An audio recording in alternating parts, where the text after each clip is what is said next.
মিরপুরের ধান ক্ষেত না হইলেই বাংলাদেশ যে মুখ থুবড়ে পড়ে প্রমাণ পাইছেন। লিটন টস করার সময় বলছিল 150 হইলেই মোটামুটি ঠিক আছে, ভালো স্কোর। এরা যে উইকেট বোঝে না, এর পাইছেন। তাসকিনের বোলিং কেমন লাগছে আপনার কাছে?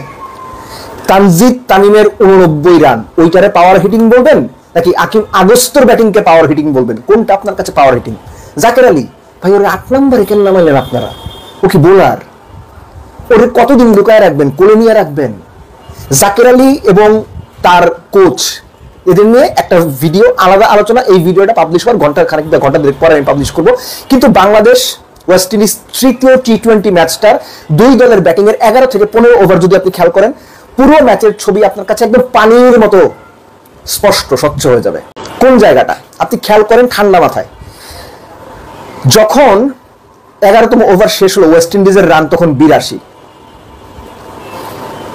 এবং ওই সিচুয়েশন থেকে পরবর্তী 4 ওভার ওয়েস্ট ইন্ডিজ 63 রান তুলেছে। এর মধ্যে সবচেয়ে সিগনিফিকেন্ট ওভারটা ছিল রিশাদের ওভার, যেখানে আকিম আগস্তর লাইফ পেলেন, Tanzim Sakib easy catch miss করলেন। ওই ওভারে 3-6 সহ 11 রান হইল। ম্যাচটা না ওই যে 12, 13, 14, 15, এই যে 4 ওভারে ওয়েস্ট ইন্ডিজ 61 রান তুলছে। নাসুমের ওভারে কত? 11, তাসকিনের ওভারে কত? 15, রিশাদের ওভারে 21।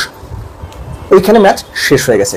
বাংলাদেশের ইনিংসে আসেন, বাংলাদেশ 12 ওভার শেষে রান ছিল 90, 10 ওভারে 67। পরের 2 ওভারে বাংলাদেশ 23 রান করছে, 11 এবং 12। 11তম ওভারে 11, 12তম ওভারে 12 রান করছে বাংলাদেশ। দারুণ একটা প্ল্যাটফর্ম ছিল। কিন্তু ইন্টারেস্টিংলি 13 এবং 14 এই 2 ওভারে বাংলাদেশ রান তুলছে বোধহয় 9। তখন ওই 2 ওভারে যে স্পেশাল ক্রিয়েট হয়েছে, ওই 2 ওভার স্প্যানে আনফর্চুনেটলি তার পরের সময়টুকু বাংলাদেশ শুধু স্ট্রাগলই করছে। বাংলাদেশ চলতি বছরের শেষ 5 ওভারে গড়ে 8-এর বেশি ইকোনমিতে রান তুলতে পারে নাই, অর্থাৎ গড়ে শেষ 5 ওভারে বাংলাদেশ 40-এর বেশি রান তুলতে পারে নাই। এই ম্যাচেও আনফর্চুনেটলি বাংলাদেশ শেষ 7 উইকেট হারাইছে 42 রান। এবং এই যে রিশাদকে 5 নম্বরে নামাই দিলেন, অন্য ম্যাচে এর আগে একটা সিচুয়েশন ছিল, তখন হয়তো ঠিক ছিল, কিন্তু এখন আপনার 32 বল বাকি আছে, আপনার 2 জন স্পেশালিস্ট ব্যাটসম্যান বাইরে আছেন, যাদের 2 জনকে আপনারা ফিনিশার বা অন্তত একজনকে ডেফিনেটলি ফিনিশার রোলে খেলাচ্ছেন। তাদের বাদ দিয়ে আপনি কেন রিশাদকে পাঠাবেন ওখানে? তারপরে সোহানের পরে তো পাঠাইতে পারতেন জাকেরকে, না নাসুম। অর্থাৎ রিশাদ নাসুম 2 জনের উপর যতটুকু ভরসা, জাকেরের উপর টিম ম্যানেজমেন্টের বা ক্যাপ্টেনের ওই ভরসাটুকুও নাই যে পারবে কিছু। তাহলে টিমে নিছেন কেন? কোন কারণে? ও কি বোলার? এক্সট্রা উইকেট কিপারের দরকার ছিল? সেটাও তো না, লিটন তো শান্ত ছিল। এই যে গুবলেটটা পাকাইছে, এই গুবলেটটা থেকে কিন্তু এরা উঠতে পারতেছে না, একদম জগা খিচুড়ি বানাই ফেলছে সবকিছু। ভাই জাতা অবস্থা, এই জাতা অবস্থা থেকে বের করতে হলে ড্রেসিং রুম থেকে এই যে ঘোট পাকানো লোকজন আছে এদেরকে সরাইতে হবে, নইলে কোনো উপায় নাই। তানজিদ তামিমের ব্যাটিং আমি ব্রিলিয়ান্ট বলতে পারছি না, আমি খুবই দুঃখিত, আন্তরিকভাবে দুঃখিত। কেন বলতে পারছি না জানেন? এই যে আকিম আগস্ত নামে একটা ইয়াং প্লেয়ার 50 করেন 200 স্ট্রাইক রেটে, আর আমাদের প্লেয়াররা 89 করেন 150-এর কাছাকাছি স্ট্রাইক রেটে।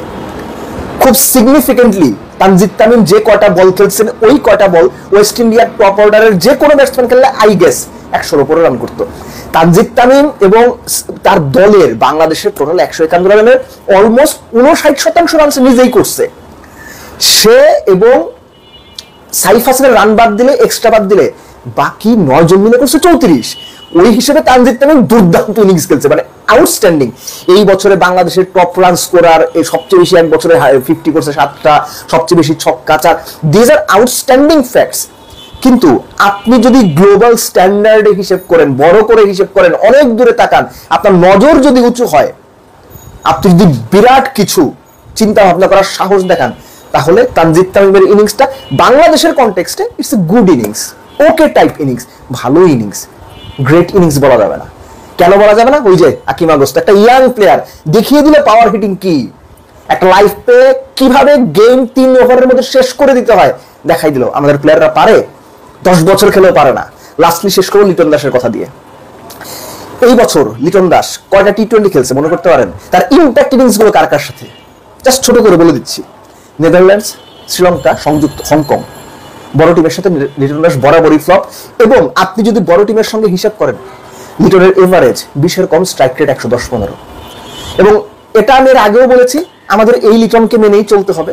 যে লিটন 10 ম্যাচ পর একটা দারুণ ইনিংস খেলবেন, আমরা সেটার স্তুতি করব, প্রশংসায় ভাসাবো, এবং আলটিমেটলি সেটা সেই টাইপেরই ইনিংস থাকবে, প্রশংসায় ভাসানোর মতোই। কিন্তু বাকি সময় লিটন আসবেন, যাবেন, মিডিয়াতে আজে বাজে কথা বলবেন, নিজের টিমমেটকে অপমান করবেন, অনেক কিছু করবেন। আমরা মোনালিসা বলবো, লিওনার্দো দা ভিঞ্চি বলবো, আর অনেক কিছু বলবো, কিন্তু লিটন, যে লিটন 10 বছর আগে দেখেছেন ওই লিটনই থাকবেন। বাংলাদেশও 10 বছর আগে যা দেখেছেন ওই বাংলাদেশই তো আছে। সো লিটনটা কেন বদলাবেন? লিটনটা বদলাইলে তো বাংলাদেশ বদলাইতো, লিটনটা বদলাননি, বাংলাদেশও বদলায় নাই, যা চলছিল সেভাবেই চলছে, এবং আগামীতেও মোস্ট লাইকলি এভাবেই চলবে।